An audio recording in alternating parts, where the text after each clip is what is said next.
Well, there are a lot of churches that jumped into the digital world as the coronavirus pandemic hit in 2020, and their views skyrocketed. A few churches even announced all digital strategies. Well, what has happened since? What is going on with digital church services?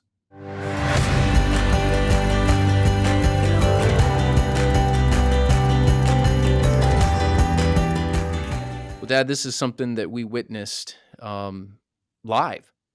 As it was happening, we saw churches having to shut their in-person services down for a season and then kick up digital services. And it seemed like every church on the planet went digital all at the same time. I have rarely seen something of this speed, even in our fast technology, fast culture. I've rarely seen something where the adapting to digital services happened so quickly that even the small church, like the guy who was pastoring a church of about 30, announced to the world he was a mega church pastor after 1 week. Well, he did, to his defense, he did get over 2,000 views. 2,000 views. Yes, and so he did, and now he's down to one or two, and he's trying to figure out what is happening. But it was really a phenomenal thing to watch, the skyrocketing number of views and then the precipitous fall that many are experiencing now. What's happening, Sam? Well, views and listens are down substantially across the board. So that's the first thing that I'll point out is I don't know of a church where digital views are still at those elevated levels. There may be some that are out there, but almost everybody's views are way, way down since the height of the pandemic. We have one pastor in our platinum cohort, Sam, where views are continuing to climb. I'm not going to do that shout out right now because I don't know if he wants the world to know, but that's the only one I know about. Yeah, it's not many. And there's always going to be cases of churches growing in different ways, right? There's always the anomalies. What we're talking about are the general principles, the things that we see that are most pervasive. And digital views are down. And for a lot of churches, they're down, 90%, 95%, 99% from the peak, from when things were, everyone was Exactly. tuning in digitally. And I think there's some reasons for this. I mean, what was a novelty has become an expectation when it comes to your digital presence of the church. It was a novelty, yes, but it was a novelty with a captive audience as well. And you had people who were quarantined staying at home. Church Answers went heavily into webinars, and we were in the thousands in registration. We're still in the typically over 100, 1,500 in that range, maybe even 2,000. But you had this captive audience. And so, okay, we're doing digital, and these people are at home and they can watch these things. It's the Netflix effect. Look what's happening to Netflix right now. They're falling precipitously because people have left the quarantine and they have other things to do. Yeah, and it makes sense if everyone was at home and quarantined, at least for a season, some for longer than others, but there was a sizable part of the population that stayed home. They were looking for things to view. Well, not so much anymore. So the novelty effect has worn off in terms of church digital services. And now people just expect some level of digital presence from the church, that there's a podcast, that it's certainly a website, right? I mean, every church should have a website, and every church should have a podcast. The audio should be available. So part of what we're seeing is a move from, ooh, this is new, this is exciting, this is different, to, well, we just expect it to be there.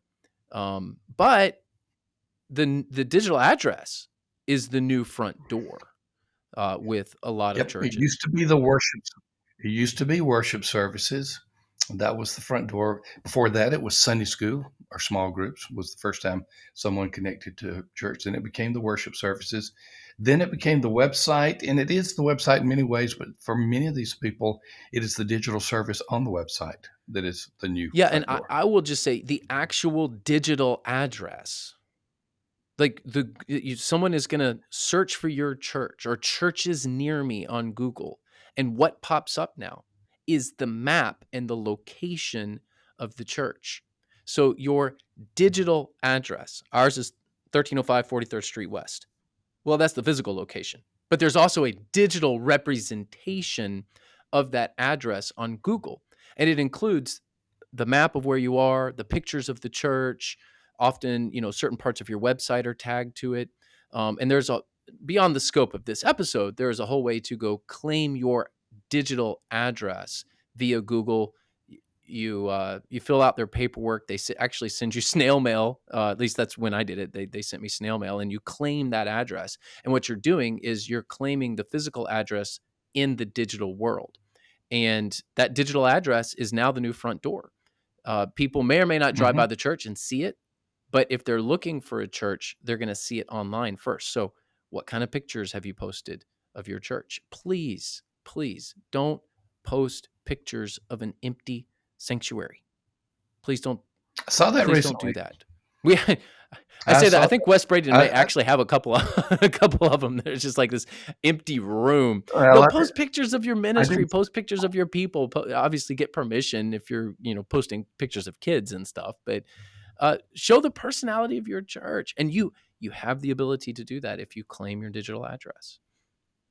so the one I saw was, a church, not gonna name the name, and the message that they had there, "Great service today, really feel the Spirit of God moving," and there is this empty worship center. Is that like the creation account where the Spirit of God is hovering over the waters? The Spirit of God is hovering over the empty pews. They moved them out. Maybe it was a mini rapture. I don't know. It's just they're gone. All right. So what's going on with digital church services? Views are down, listens are down across the board. They're kind of settling into where they really are going to be now.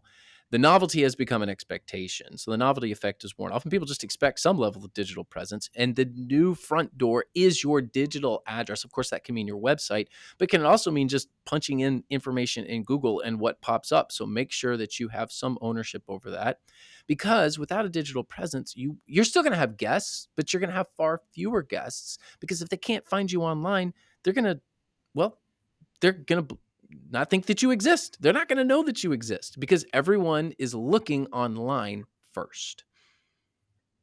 There are two buckets, large buckets of guests right now.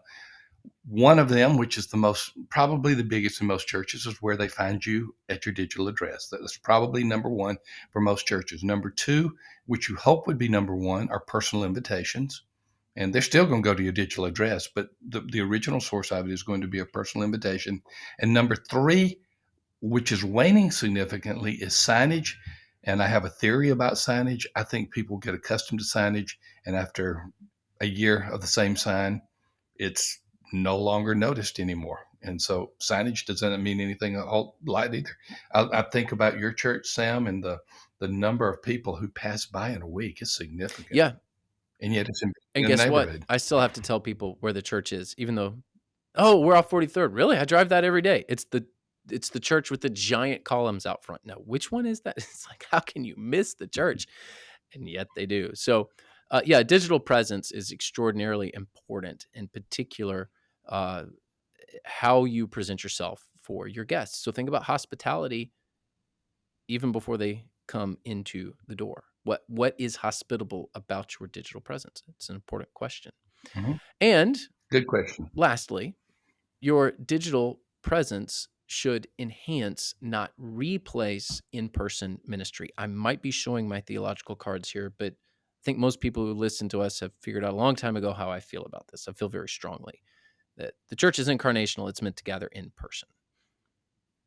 And you are right there, and there will be those who disagree, because there were those who thought that the digital presence was going to be the only presence for their church. They had declared they were going to become a digital church, not an in-person with a digital adjunct with it, but they were going to become a digital church, and it's just not No. happening. I mean, it's rare. It is, in fact, it is such an anomaly. You usually get put in the newspaper, print, digital newspaper, of course, if you have only a digital service. Yeah, I would say the churches that decided they're going to be digital first, in person second, made a mistake. And I think a lot of churches are beginning to reverse that now. No, no, no, no. Even the churches that believe strongly in digital worship services and things like that are moving back towards an in-person first strategy. So theology aside, yes, that is my theology. I don't believe in an internet only church. I believe the church needs to be on the internet, but it's not an internet only church. Theology aside, from a very practical standpoint, it's rare that you're going to be able to pull off a digital only church or even a digital first strategy. Most churches are moving back to an in-person ministry first strategy. So what's going on with digital services? There you go. We've had 5 points that we walked through. I would encourage you, please grab a copy of my latest book, The Church Revitalization My Checklist. favorite book on church revitalization, The Church Revitalization Checklist by Yeah, Sam and you're Rainer. biased And because you're my dad, but I will definitely take the plug. I'm not going to fault you for that one. I'm not biased at inferior books. This Right. this We're one was also offering, so this please go check out my book, link in the show notes. We're also offering a free 30-day trial for our silver membership. Link in the show notes for that as well. Join almost 2,000 church leaders and pastors in our community that is Church Answers. You can get into Church Answers Central, which is a forum of encouragement and advice.